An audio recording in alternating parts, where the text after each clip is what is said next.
नमस्कार, मैं अंजलि राउत और आप देख रहे हैं खोजी नारद और आज के बुलेटिन का। नए साल के जश्न के लिए औली पैक रहा है। होटलों में कैंप फायर से लेकर पहाड़ी व्यंजन तैयार किए गए। करीब 5000 पर्यटकों ने इस साल की विदाई और नए साल का स्वागत औली की हसीन वादियों में किया। उत्तराखंड के नैनीताल में नए साल का जश्न धूमधाम से मनाया गया। रात के 12 बजते ही सरोवर नगरी हैप्पी न्यू ईयर के उद्घोष से गूंज उठी। इस दौरान यहाँ आतिशबाजी भी हुई।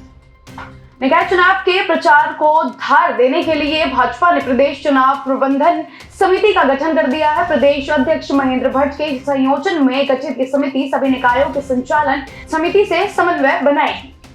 साल के आखिरी दिन का डूबता सूरज देखने और उसके साथ तस्वीर लेने की दून वासियों की ख्वाहिश अधूरी रह गई। पूरी दून घाटी कोहरे के आगोश में रही। मौसम विज्ञान केंद्र ने आज भी हरिद्वार और उधम सिंह नगर जिले में घना कोहरा छाने का येलो अलर्ट जारी किया था।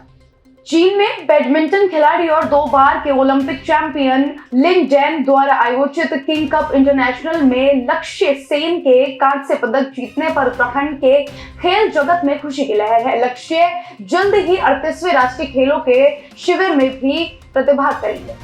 सशक्त उत्तराखंड में प्रवासियों की भागीदारी बढ़ाने के लिए 12 जनवरी को देहरादून में अंतर्राष्ट्रीय प्रवासी उत्तराखंडी सम्मेलन आयोजित होगा। इसके माध्यम से प्रदेश सरकार प्रवासी उत्तराखंडियों को राज्य में निवेश के लिए प्रोत्साहित करेगी। देहरादून नगर निगम समेत गढ़वाल और कुमाऊं के कई निकायों में भाजपा के अधिकृत प्रत्याशी के खिलाफ नामांकन दाखिल हुआ है। इसमें कुछ चेहरे पार्टी के पदाधिकारी भी रहेंगे।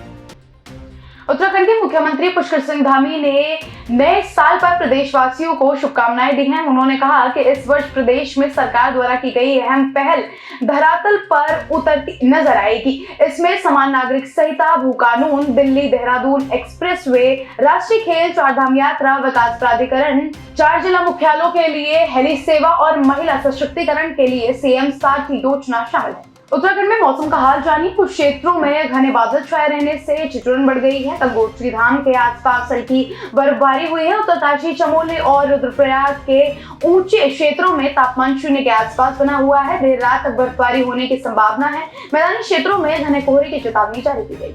हरीश रावत के जख्म फिर से हरे हो गए हैं। नगर निकाय चुनाव के दौरान कांग्रेस में टिकटों के बंटवारे को लेकर हुए विवाद में उन्हें साल 2016 की बगावत और स्टिंग ऑपरेशन की याद दिला दी है। उन्होंने पार्टी में वापसी करने वाले नेताओं पर निशाना साधा है। नए साल 2025 में उत्तराखंड के लोगों के लिए सबसे बड़ी उम्मीद दिल्ली देहरादून एक्सप्रेसवे से जुड़ी हुई है। इस एक्सप्रेसवे के निर्माण से देहरादून और दिल्ली के बीच की यात्रा में क्रांतिकारी बदलाव आएगा। वर्तमान में की यात्रा लगभग 6 घंटे में पूरी होती है, लेकिन इस एक्सप्रेसवे के बनने के बाद ये घटकर केवल 2.5 घंटे की हो जाएगी। उत्तर प्रदेश की राजधानी लखनऊ से दिल दहला देने वाली घटना सामने आई है। लखनऊ के होटल शरणजीत में 5 लोगों की निश्चित हत्या कर दी गई।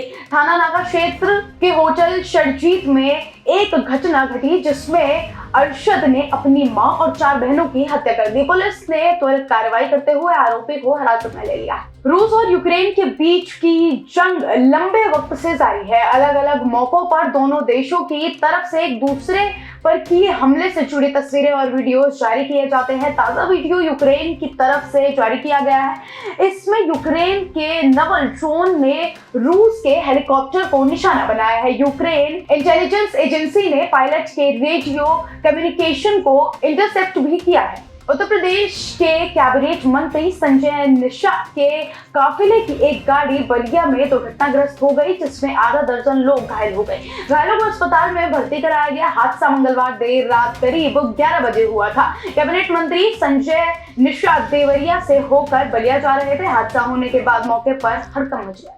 गुजरात के बनासकांठा जिले में टैंकर और लग्जरी बस की जोरदार टक्कर हो गई। बताया जा रहा है कि सुईगाम के सोनेथ गांव के पास भारतमाला राजमार्ग पर टैंकर और लग्जरी बस के बीच ये टक्कर हुई। इस हादसे में 3 लोगों की मौत हो गई और 20 घायल हो गए हैं। घायलों को 108 इमरजेंसी एम्बुलेंस सर्विस से भाबर, थराद सहित आसपास के सरकारी और निजी अस्पतालों में भर्ती कराया गया। सासाराम में सूर्यपुरा थाना क्षेत्र में एक भीषण सड़क हादसा हुआ, जिसमें 3 युवकों की मौत हो गई। वो एक जन्मदिन की पार्टी से लौट रहे थे जब उनकी बाइक अनियंत्रित होकर लखुई लख नहर में गिर गई। पुलिस ने शवों को पोस्टमार्टम के लिए भेज दिया है। मृतक गुनसेज गांव के रहने वाले थे और एक ही परिवार थे। सांसद जियाउर रहमान पार्क के अवैध निर्माण को लेकर प्रशासन ने तीसरा और अंतिम नोटिस जारी कर दिया है। बिना नक्शा पास कराए बनाए गए मकान पर प्रशासन की ये कार्रवाई हुई है। सपा सांसद ने मकान को ध्वस्तीकरण से बचाने के लिए 1 महीने का समय मांगा था, लेकिन अब प्रशासन ने तीसरा नोटिस भी तामील कर दिया। बिग बॉस 18 का गेम अब और भी ज्यादा क्रूशियल होने वाला है, क्योंकि इस हफ्ते एक एक करके सभी सदस्यों के घर वाले सलमान खान के विवादित शो में एंट्री लेंगे। हालांकि इस शो में जाने से पहले ही इस सीजन के सबसे मजबूत कंटेस्टेंट अविनाश मिश्रा की मम्मी ने ईशा सिंह को लेकर कुछ ऐसा कह दिया है जो शायद एक्ट्रेस के फैंस को बिल्कुल भी पसंद नहीं। गोरखपुर वाराणसी 4 लेन हाईवे पर कटिहार टोल प्लाजा पर नए साल से टोल टैक्स वसूला जाएगा। शुरुआती 4 दिन ट्रायल होगा और 5 जनवरी से नियमित रूप से टोल वसूला जाएगा। गाजीपुर के दाची और वाराणसी के कैथी में पहले से ही टोल वसूला जा रहा है। गुजरात कॉमन एंट्रेंस टेस्ट के लिए ऑनलाइन आवेदन करते वक्त इस बात का ध्यान रखें कि एप्लीकेशन फॉर्म को अच्छी तरह से पढ़ लें और फिर फॉर्म भरें। अगर आवेदन पत्र में कोई गड़बड़ी पकड़ में आती है तो फिर आवेदन पत्र स्वीकार नहीं किया जाएगा, इसलिए इस बात का ध्यान विशेष तौर पर रखें। ज्यादा जानकारी के लिए अभ्यर्थियों को पोर्टल पर विजिट करना होगा। तो ऐसी देश दुनिया की बड़ी खबरों के लिए फॉलो करें हमारे चैनल को।